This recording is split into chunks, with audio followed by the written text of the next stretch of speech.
All right, in this video, we're actually going to dig into the Beatitudes themselves. We'll be going after them like one line at a time and kind of digesting them. So this again is Matthew 5, verses 3 through 12 is the core of the Beatitudes. And they're all formed by the phrase blessed be. In the previous video, we did background and kind of other things that kind of connect to it. I'm kind of going to be ping-ponging between two big interpreters of the Sermon on the Mount, Dietrich Bonhoeffer in his book, The Cost of Discipleship, who I had in sort of my DNA of my thought process for a lot longer. I read it in high school and reread it and taught from it for years since. And then Dallas Willard in A Divine Conspiracy, who has a kind of a different take to it. And I'll probably come back around to that at the end. So what Jesus is going to do is kind of meddle. He's going to start seeing the kingdom as different than you thought it was. And this is going to be a necessary first step for the rest of the sermon. The Sermon on the Mount isn't randomly constructed. Sometimes we forget that Jesus is smart. We tend to look at him. A lot of times we've kind of cartoonized Jesus. We've made him into kind of a good guy, but maybe a chump. Jesus is not a chump. He knows what he's doing here, and he has more meaning and fewer words than anyone's ever done before. And so what we're going to be looking at in this is how, starting with this is going to be a necessary first step before we get to the next step. In the next step in the Sermon on the Mount, you kind of have to get that under wraps before you get to the next step. And it's all set up to be a discipling process to sort of form his followers and to introduce the kingdom of God to this world. And that this is going to be, it's an invitation into a new life that when you see it, you're like, I want that. But he's kind of giving it to you one dose at a time. And if you can't get to the first layer, it's hard to get to the next layer. So if you can't accept that the type of people are blessed that are in the Beatitudes, you have to work on that first. And this is something that throughout the course of your life, you have to come back to, because it's like at some point in your life, you might start saying, do I really think meekness is blessed in the way this world works? And until you come to grips with that somehow being true, you're probably not going to get further in it. So it's always kind of coming back and doing business with these ideas that he's laying out. So let's kind of get started. So the first beatitude is, "Blessed are the poor in spirit, for theirs is the kingdom of heaven." And kingdom of heaven, kind of a euphemism for God, a polite way of saying God, which they were trying to respect, not saying in the Jewish culture. But the poor in spirit here. Now Luke says just plain poor. This one's saying poor in spirit because there's this sort of like Willard calls them the spiritual zeros. Like this is like you're internally, whatever it is you're lacking, you're a loser. You're, as our president once described a competitor, you're low energy. You don't have get up and go in the direction of your spiritual walk. That you are defeated somehow. You're broken, and that is going to be the people you think, well, they're not part of it. Like they're not in. It's like everything about them saying you're not in. And he's saying, no, no, no, they're in. Theirs is the kingdom of heaven. Now, the two takes you can have on this is they're in too. So this thing is not what you thought it is, or they're in, and actually, I need you to get to the place where you're in poor in spirit too, so that you learn how to lean on my resources, speaking in the place of Jesus on this one, and that you're relying on Jesus' resources rather than your own, that you've emptied yourself to follow him, as a lot of like modern praise songs would sing about like brokenness, that until you've gotten broken, you don't have it, until you like learn to draw on Christ as a resource, you don't have it, but that's where the kingdom is. So it's a little the one, a little the other, and I think we can kind of keep both of those in our head, but it's also just until you kind of get that, it's like until you like realize it's not on your own resource that the kingdom of heaven has had. None of the rest of it's gonna make sense. If you think it's up to you, and it's like I gotta have a lot of spirit spirit would be kind of like the Greek philosophical word. Like you have the effort, you know the right thing to do, but you have like this sort of willpower to do it. You have this will, which is a very kind of modern idea too. That will, kind of Nietzschean. Unless you have will, you're not going to get it done. Well, this is saying like the end of the people that are they're absent of that, they have the kingdom. So the kingdom is not what you think it is. So that first thing is he's dropping a bomb on the ideas of his audience. It's also like it's great news. Remember, the announcement here is this sort of great announcement that this sort of God's come down to earth and things are different now. This is the beginning of the difference now. And so some of the audiences will be like, "Wait, I thought I was a loser, but you're saying I'm not left out, so I can do something." That's revolutionary in a lot of ways. So that's the first one. Blessed are those who mourn, shall be comforted. I want you to kind of think of the absurdity of the statement as happy are those who mourn. It's like that doesn't make sense at all. Like it's like if you see someone just emotionally shattered, sometimes you might be wired to have a ton of empathy and to console, but sometimes you're like, I don't want to actually catch it. Almost, it's like that sort of human reaction, like they are shattered and I don't know what to do and I'm gonna try to avoid and I don't know. It's that sort of like it's awkward feeling that makes you distance from people who've had the tragedy.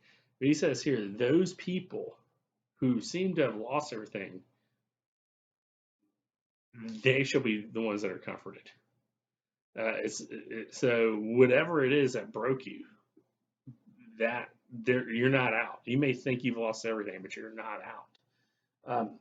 And again, there's sort of two kind of ways to look at this. It's like one, it's more inclusive than you thought, so it's not what you thought.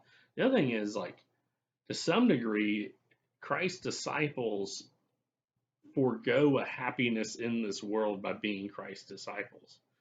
That there's a mourning quality to it. There was a lecture I once heard. It was by podcast, but it was a Catholic philosopher who was talking about the Eucharist. But and the question and answer somehow he just got off the subject, started talking about music, and I kind of think he said something like music is always sad. I don't know if he heard like something really cheery like K-pop or something. I think he's talking about like maybe like classical music, but maybe all of it.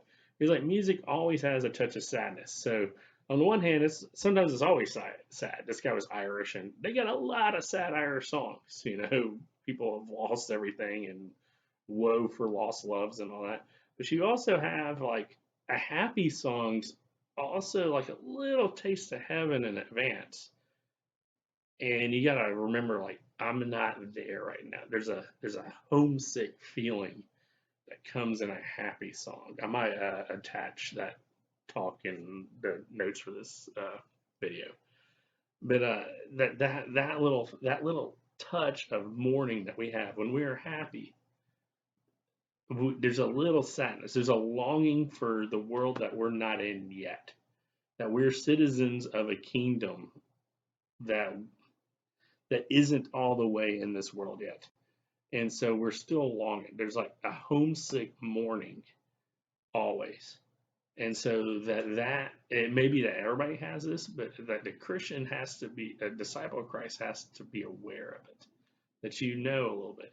And this kind of goes opposite a lot of people. There's all sorts of like bad advice. People are mourning. And it's like, okay, it's like, oh, like you go to a funeral and you clumsily somebody will say, oh, they're in a better place right now or something like that. It's like, no, no, no. We can mourn with people, and we know that this world's tough, and but the ultimate hope of comfort is with those people who mourn. So on the one hand, it's like mourners are sometimes like arm's length, but also here we see the mourning is part of this discipling. It's like the stuff that makes you happy in this world is actually kind of fall short or they're just foretastes. So that's one. So blessed are the mourn, for they shall be comforted. Blessed are the meek, for they shall inherit the earth. Now, meekness isn't necessarily the same as weakness. Meekness is more of a forgoing of a right. It's like I can, I deserve payback in a situation. I deserve uh, revenge, or I deserve that like payment of some sort. It's saying I'm not going to insist on my rights. This beatitude is kind of like un-American almost in how you look at it. But it's like, blessed are the meek, the people who don't insist on their rights, who don't fight for their rights. They're the ones that inherit the earth. So like, we're like the exact place where you would think meekness shouldn't be done is like when you're fighting for your inheritance. It's like, but they're the ones that inherit. So again, it's like this inversion. It's like not the assistant that get it. It's not those that don't take nothing off nobody that gets the earth. It's gonna be the people like, okay, no, you're fine. That are kind of say, I don't need this. I give up my own rights. My rights aren't my own. My rights belong to Jesus, and I'm not going to insist on it right now. So meekness there is sort of, huh. And then you have, blessed are those who hunger and thirst for righteousness, for they shall be satisfied. If you hunger and thirst for righteousness, it means you're not full of them already. It's saying, so it could be those who aren't right with God and know it, but it could also be like, by like what conventionally be they're written off as a sinner. But it also could be like, I'm not full. I'm not counting my own righteousness. I want His. I'm not like, I may have done great things, but I know they're not that great. So I'm counting them as rubbish so I can keep pursuing Him. It's like you are hunger for more and more and more, and you're not going to be satisfied with your own. You want His, and your eyes are on Him so much that it's off of you, and so you can't ever get enough. So people like, it's the opposite of like knowing your hot stuff, knowing you're a great person. It's sort of the mindset of, oh, I'm all right. I never killed anybody. You know, and that is like, oh, I'm a pretty great guy actually. This is the opposite of that. It's utter humility with regard to your own righteousness and actually almost inattentiveness to it. So, and we'll see another one that kind of looks a little like that. Blessed are merciful, for they shall receive mercy. Uh, Mercy is when you show mercy to someone in some way. I got this from Bonhoeffer. It's a surrender of your own dignity. So when you show mercy to someone, it's like my dignity demands payback to you. So when God's merciful for you, His holy righteousness should do something to someone who offends them. It's almost like, or like think of like a nobleman back in the day where someone's insulted them and they have to, their honor demands a duel. Mercy is letting that go, letting go of their dignity. That's what we have here. Here also, mercy would be the people you think are that you don't talk to, which this is one of these things that's always kind of convicting as a process they go through. But there are people you are blind to in this world because you don't, their company you don't necessarily want to keep. And you try not to think about that because it's an ugly feeling in yourself. And so mercy is having like so little concern around dignity where that's washed out.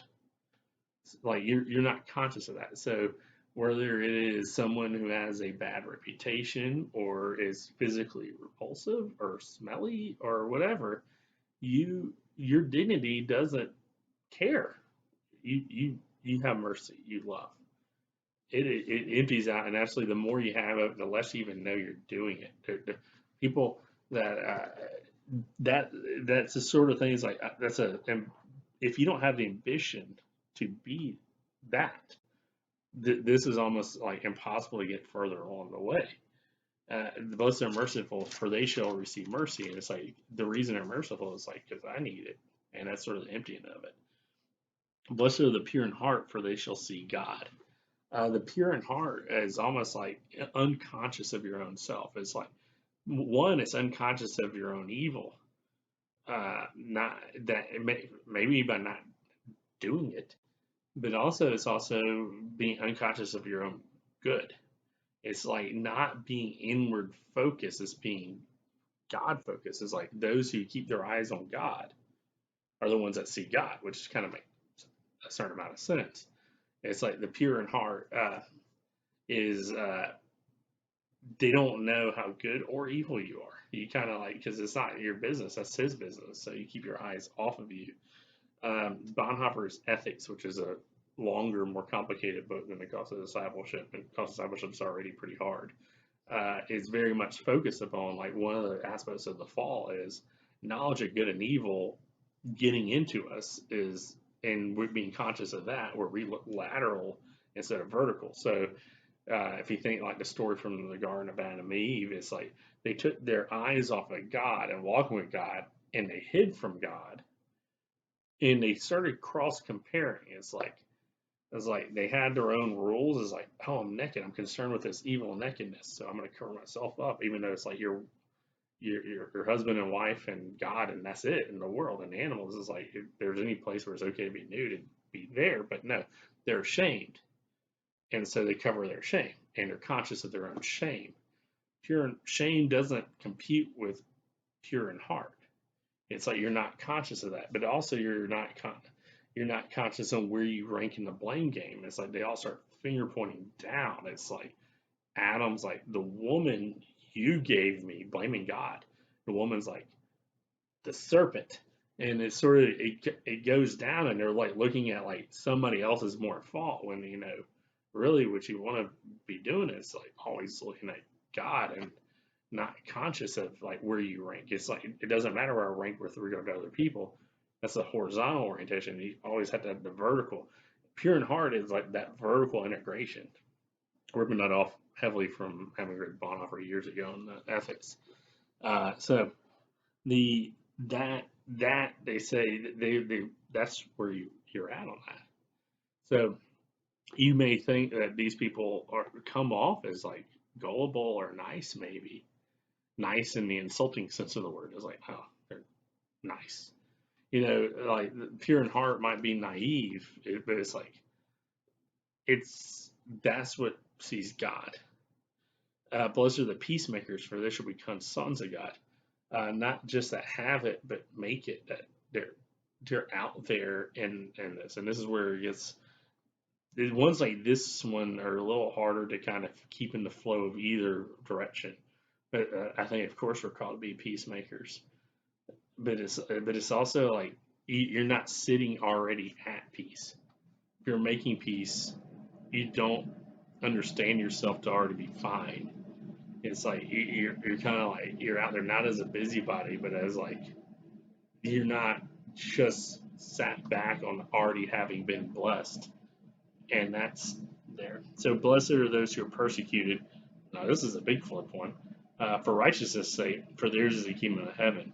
So blessed are those who uh, are mistreated. It seems awful, but it also says righteousness. It doesn't say uh, my righteousness or specifically Christian righteousness or specifically Jewish righteousness. It says righteousness. If you're persecuted for the right thing, there's God's on the side of good. Bonhoeffer really struggled with this one as he uh, faced basically the Nazis. He's like, and a lot of the people he was on the side of were not people that are necessarily believed everything he believed. If he's like, they're blessed too, somehow. Blessed are you when people others revile you and persecute you and utter all kinds of evil about you falsely on my account. Not evil truly on your account. You get to own that. Rejoice and be glad, for your reward is great in heaven. And so, as they persecuted the prophets that were before you, it's like all of a sudden, it's like if you're the rejected or in, which seems wrong. It's like, oh, they got rejected, they lost, nobody's following them. He's like, they're in, and also it's like that's something you should expect. It's also not something you get to go after yourself. Sometimes there's a martyr complex built into Christianity. We're not supposed to like being persecuted, but it's also like we know we can be blessed in this. We don't go seeking it because that could like again that's sort of not pure in heart. If we troll people, to use this kind of a slang way of talking about, and it upsets them, you're not being persecuted for righteousness. You're being persecuted for trolling. So this is again where your eyes are off of that kind of thing. And so I'm gonna wrap up reading kind of some of like what Willard kind of says the kind of balance because I've been much more relying on the other take. So it says the Gospels. This is a gospel for a silly world, all the more needed because the silly is made a matter of life or death for many. Sin, for that matter, is silly. If the kingdom did not reach us in our silliness, who would be saved? Lostness does not have to wear a stuffed shirt to find redemption. So we may say from our heart that blessed are the physically repulsive, blessed are those who smell bad, the twisted, the misshapen, the deformed, the too big, the too little, the too loud, the bald, the fat, the old, for they are all riotously celebrated in the party of God. Then there are the seriously crushed ones, the flunkouts and dropouts and burnouts, the broke and the broken, the drug heads and the divorced, the HIV positive and herpes ridden, the brain damaged, the incurably ill, the barren and pregnant too many times or at the wrong time, the overemployed, the underemployed, the unemployed, the unemployable, the swindled, the shoved aside and replaced, the parents with children living on the street, the children with parents not dying in the rest home, the lonely, the incompetent, the stupid, the emotionally starved or emotionally dead. And on and on and on. It's true. Earth has no sorrow that heaven cannot heal. It is true. There's precisely the gospel of heaven's availability that comes to us through the Beatitudes. If you don't have to wait until you're dead, Jesus offers to all such persons as these the present blessedness for the present kingdom, regardless of circumstances. The condition of life sought for by human beings through the ages is attained in the quietly transforming friendship of Jesus. Even the moral disasters will be received by God when they come to rely on Him, count on Him, and make Him their companion in their kingdom. Murderers and child molesters, the brutal and the bigoted, drug lords and pornographers, war criminals and sadists, terrorists, the perverted and the filthy rich, the David Berkowitzes and Jeffrey Dahmers and Quentin Rodriguez. And so, this is the sort of like where the stunningly unexpected kingdom of God that Jesus is announcing here, it has got to get your attention before any of the rest of this will be relevant to shape your life. And this is again one of these things like Sermon Mount is something you got to go through again and again and again. And I encourage you to read it in its entirety. And then like this is it's the hook, but it's also a challenge. And so I'm going to wrap up this video now and see y'all next time. Thanks.